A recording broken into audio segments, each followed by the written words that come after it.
When you start off in health and social care research, it's often through a fellowship to gain a PhD. This is a personal award, and so the only support you're required to have is that of your supervisors.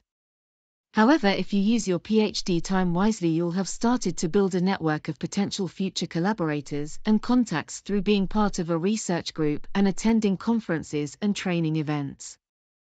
This is important as the next step in research requires the effort of a multidisciplinary team. One of the important questions the funding panel will ask is, are you a credible applicant and can this team deliver this project? To convince the panel, you need to address several points. Do you have the right expertise and track record? And if you don't, as an early career researcher, do you have the appropriate support of an experienced researcher to help you? Does your team cover all the major roles that the project throws up? Do you have a clinical expert or social care practitioner on board? Does your team have the methodological expertise needed for the work? Have you got public involvement support embedded within your project? And finally, do you have institutional support?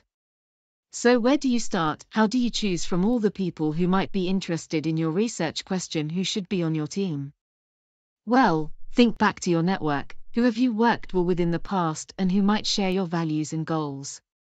A project will often run for several years, so you need a team committed to staying the course, with a strong sense of accountability and trust amongst the members. All projects will need a clear leader who has an overview of the whole project, and for large projects it might be prudent to have a project manager to coordinate all the different work packages that need to feed into one another at predetermined times. You need a team of specialized experts with complementary skills to collaborate, innovate and produce the results. Make sure each team member has a clear, defined role to perform. And with all NIHR projects, it's vital to have public involvement representation to help shape and support the project. Each project will need a specific team, tailored to the project. But as a rule, if you are planning an economic evaluation, then you'll need a health economist as part of the team.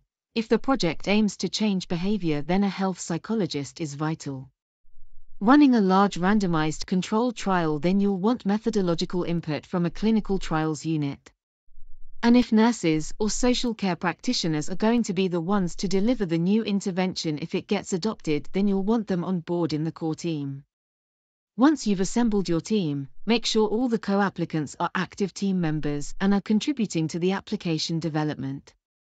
They are the experts for their part of the project, so can shape it so that it delivers the outputs that you're interested in.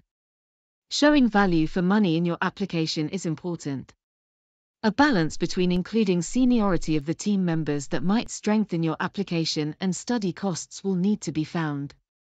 Consider limiting the time of senior input to provide oversight and guidance, but make sure their percentage time is enough to be meaningful, as funding panels spot tokenism a mile off and won't be impressed.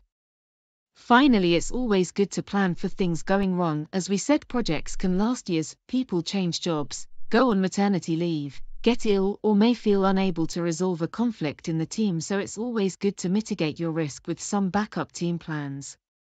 With the right team in place, your project stands a chance at success.